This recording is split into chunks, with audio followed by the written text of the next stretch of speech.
सभी, स्वागत है आपका हमारे चैनल बायोलॉजी लवर 02। दोस्तों, आज हम स्टार्ट करने वाले हैं बायोमोलिक्यूल्स में कार्बोहाइड्रेट्स के बारे में। कार्बोहाइड्रेट्स में आज हम इसके बारे में पढ़ेंगे और इसके टाइप्स के बारे में आज हम डिस्कस करेंगे। तो दोस्तों, आइए स्टार्ट करते हैं। कार्बोहाइड्रेट्स होते क्या है? तो कार्बोहाइड्रेट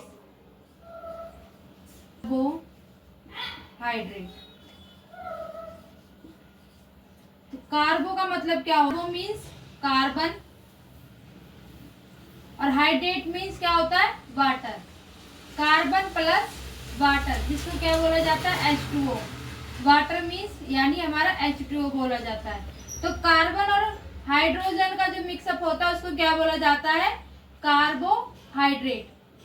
कार्बोहाइड्रेट्स आर बायोमोलिक्यूल्स और केमिकल कंपाउंड। कार्बोहाइड्रेट्स क्या है? बायोमोलिक्यूल्स होते हैं हमारे, क्या होते हैं? केमिकल कंपाउंड होते हैं in which contains carbon, water and oxygen. हमारे जो कार्बोहाइड्रेट में क्या प्रेजेंट होता है? कार्बन होता है, हाइड्रोजन होता है और ऑक्सीजन होता है। Are present in a fix ratio, जो कि क्या होते हैं? फिक्स रेशियो में प्रेजेंट होते हैं। जैसे कि कार्बन 1 प्रेजेंट होता है और हमारा H2O कितना होता है? 2 होते हैं। और ऑक्सीजन कितना है हमारा? 1। तो ये क्या हो गया? 1:2:1।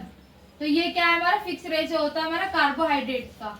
अब बात कर लेते हैं कि कार्बोहाइड्रेट से कैसे हमारे बॉडी को एनर्जी मिलती है। बात करते हैं हम कि कार्बोहाइड्रेट्स कैसे हमारे बॉडी को एनर्जी प्रोवाइड करती है। जैसे हमारा आप सभी को पता है कि फूड से क्या होता है? हमें एनर्जी मिलती है। फूड से क्या मिलती है? हमें एनर्जी मिलती है। बट एनर्जी क्या हमें फूड से डायरेक्ट मिलती है? नहीं, कि फूड से हमें एनर्जी कभी डायरेक्ट नहीं मिलती है। तो इसके लिए जो प्रोसेस होता है उसके बारे में हम बात कर लेते हैं। जैसे हमारा पहले ये हो गया हमारा फूड, यानी जैसे हमने खाना खाया, उसके बाद क्या हुआ? जो हमारा फूड है वो बॉडी के अंदर डिसोसिएट हुआ, यानी अलग अलग पार्ट्स में क्या हुआ? डिवाइड हुआ। डिसोसिएट होने के बाद क्या हुआ है? एब्जॉर्ब हुआ हमारे ब्लड के अंदर। Absorb in blood. ब्लड में एब्जॉर्ब होने के बाद वो अलग अलग पार्ट में डिवाइड हो गया, जिसमें से पहले तो कार्बोहाइड्रेट्स में डिवाइड हो गया। कार्बोहाइड्रेट जिसके बारे में हम बात कर रहे हैं, फैट में हो गया और प्रोटीन में। तो अब हम किसके बारे में बात कर रहे हैं? कार्बोहाइड्रेट्स के बारे में बात कर रहे हैं कि कार्बोहाइड्रेट से कैसे हमारे बॉडी को एनर्जी मिलती है। देन उसके बाद क्या हुआ? जो कार्बोहाइड्रेट्स होता है वो अलग अलग पार्ट में डिवाइड हो जाता है। डिवाइड होने के बाद क्या बनाता है? ग्लूकोज बनाता है। ग्लूकोज। ग्लूकोज का फॉर्मूला क्या होता है? C6H12O6। ये क्या होता है? हमारे ग्लूकोज का फॉर्मूला होता है। इस ग्लूकोज के थ्रू क्या मिलती है? हमारे बॉडी को एनर्जी मिलती है। Energy means ATP. ATP means adenosine triphosphate, जो कि क्या करता है? एनर्जी को ट्रांसपोर्ट करता है हमारे बॉडी के अंदर।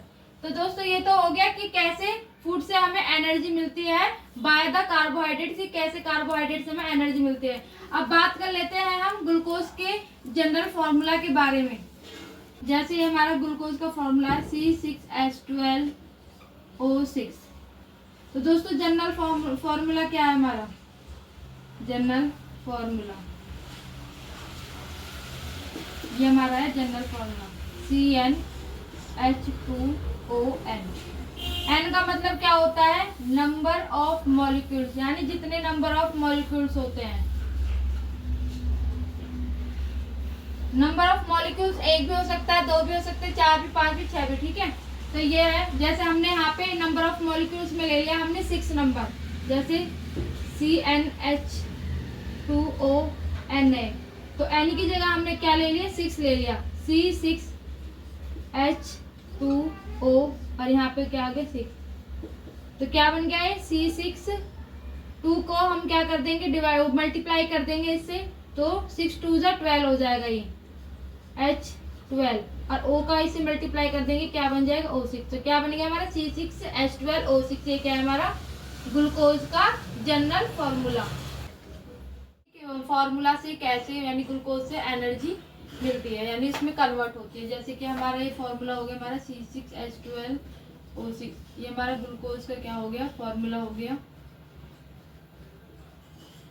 ग्लूकोज के साथ जब हमारा ऑक्सीजन रिएक्ट करके यानी बनाता है, तो क्या बनाता है? CO2 plus H2O। देन उसके बाद क्या करता है, ATP फॉर्म में यानी एटिनोसाइन ट्राइफॉस्फेट, जो कि क्या होता है हमारा एनर्जी में कन्वर्ट हो जाता है। मीन्स हमारा जो C6H12O6 है यानी हमारा ग्लूकोज है, वो क्या करता है हमारे ऑक्सीजन के साथ मिलकर के, यानी आप सभी को पता है कि ऑक्सीजन के बिना हम कभी भी ग्लूकोज नहीं बना सकते हैं। देन सर्वाइव के लिए ऑक्सीजन मोस्ट इम्पॉर्टेंट है, और इसके साथ ही हमारा ग्लूकोज। जब हमारा C6H12O6 ग्लूकोज के साथ मिलकर के क्या करता है C6CO2, यानी हम जब क्या करते हैं कार्बन डाइऑक्साइड गैस को छोड़ते हैं और ऑक्सीजन को लेते हैं। देन उसके बाद क्या बनता है, वाटर बनता है। उसके बाद हमारा क्या होता है, ATP फॉर्म में यानी एनर्जी फॉर्म में चेंज हो जाता है, यानी हमारा एटोसाइन ट्राइफॉस्फेट के चेंज हो जाता है। जिस तरीके से दोस्तों हमारा C6H12O6 के थ्रू हमारा क्या बनता है, हमें एनर्जी मिलती है। हमारे जो ग्लूकोज है उसको क्या बोला जाता है, हम कार्ब भी बोलते हैं और हमें सैकराइड भी बोला जाता है, और इसको शुगर मॉलिक्यूल भी बोला जाता है। देन अब इसके बाद बात कर लेते हैं कि हमारे जो कार्बोहाइड्रेट्स हैं वो कितने टाइप्स के होते हैं। तो दोस्तों जो कार्बोहाइड्रेट्स होते हैं वो जनरली 5 टाइप्स में होते हैं। They are generally divided in, firstly हम बात कर लेते हैं मोनोसैकेराइड। आपको जैसे मैंने आपको बताया था कि ग्लूकोज को सैकेराइड भी बोला जाता है, शुगर मॉलिक्यूल्स भी और कार्ब्स भी बोला जाता है। तो मोनोसैकेराइड तो मतलब क्या, आप सभी को पता है मोनो का मतलब क्या होता है, सिंगल यानी फिर वन, जिसमें सिंगल सैकेराइड प्रेजेंट हो। सैकेराइड का क्या हो गया हमारा, ग्लूकोज प्रेजेंट सिंगल सैकेराइड, जिसमें सिंगल सैकेराइड प्रेजेंट होता है उसको क्या बोला जाता है, मोनोसैकेराइड बोला जाता है। एग्जाम्पल के लिए जैसे हमारा क्या हो गया, ग्लूकोज और हमारा फ्रक्टोज, ये एग्जाम्पल है हमारे मोनोसैकेराइड के। देन उसके बाद बात कर लेते हैं डाइसैकेराइड के बारे में। डाइसैकेराइड, डाई मीन्स क्या होता है, 2, और सैकेराइड मीन्स क्या होता है, ग्लूकोज प्रेजेंट। आप ये भी बोल सकते हो कि प्रेजेंट 2 मोनोसैकेराइड, जिसमें 2 मोनोसैकेराइड प्रेजेंट हो, यानी 2 ग्लूकोज प्रेजेंट हो, उसको क्या बोला जाता है, डाइसैकेराइड बोला जाता है। फॉर एग्जांपल के लिए जैसे कि हो गया हमारा लैक्टोज, ये लैक्टोज हो गया। लैक्टोज मीन्स क्या होता है, मिल्क, लैक्टोज बोला जाता है जिसको, ठीक है। और दूसरा क्या होता है हमारा सुक्रोज, सुक्रोज क्या बोला जाता है, शुगर टेबल, जो कि हमारे फूड में स्वीटनर में काम आता है, शुगर टेबल बोला जाता है इसको। ये हो गया दोस्तों हमारा डाइसैकेराइड। इसके बाद बात कर लेते हैं हम ट्राइसैकेराइड। ट्राइसैकेराइड, ट्राइसैकेराइड में क्या होता है, उसमें मोनोसैकेराइड भी होता है यानी डाइसैकेराइड भी होता है, जिसमें 2 या 2 से अधिक, यानी 2 से 10 तक की लिमिट होती है इसकी। उसके अंदर क्या होता है, हमारे मोनोसैकेराइड प्रेजेंट होते हैं 2 से 10 तक की लिमिट में, सैकेराइड प्रेजेंट। इसमें एग्जाम्पल क्या होता है हमारा, रेफिनोज। रेफिनोज क्या होता है, जो कि बीज के अंदर प्रेजेंट होता है, प्रेजेंट इन बीन्स, जो कि बीन्स के अंदर प्रेजेंट होता है। इसके अंदर क्या होता है हमारा मोनोसैकेराइड यानी ग्लूकोज, फ्रुक्टोज और हमारा लैक्टोज प्रेजेंट होता है इसके अंदर, जिससे क्या बनता है हमारा रेफिनोज बनता है। तीनों से मिलकर के रेफिनोज बनता है, जिसको क्या बोला जाता है, ट्राइसैकेराइड बोला जाता है। देन उसके बाद क्या होता है हमारा ओलिगोसैकेराइड। ओलिगोसैकेराइड, ओलिगोसैकेराइड में क्या होता है, 3 या 3 से अधिक क्या होते हैं हमारे मोनोसैकेराइड प्रेजेंट होते हैं।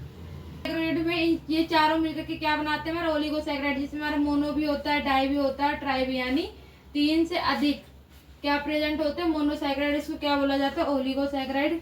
और लास्ट है हमारा पॉलीसैकेराइड। पॉली माने बहुत सारे, जिसमें प्रेजेंट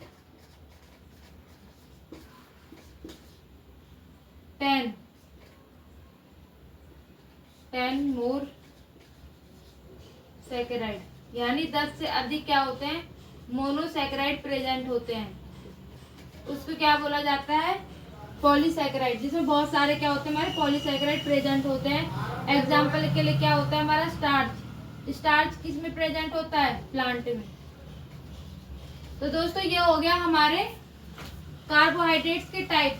तो फर्स्टली क्या हो गया हमारा मोनोसैकेराइड, दूसरा हमारा डाइसैकेराइड हो गया, तीसरा हमारा ट्राइसैकेराइड, उसके बाद ओलिगो, और देन उसके बाद क्या हमारा पॉलीसैकेराइड। यानी मोनो मीन सिंगल प्रेजेंट होता है हमारा ग्लूकोज, डाई में मतलब 2 हमारे ग्लूकोज प्रेजेंट होते हैं, ट्राई में 3 होते हैं, और ओलिगो में क्या होते हैं 3 से ज्यादा होते हैं, पॉली में क्या होते हैं बहुत सारे हमारे मोनोसैकेराइड प्रेजेंट होते हैं। इसके आप एग्जाम्पल भी याद कर लेना कि इसके एग्जाम्पल क्या है। तो दोस्तों ये हो गया हमारे टाइप से हमारे कार्बोहाइड्रेट्स के बारे में।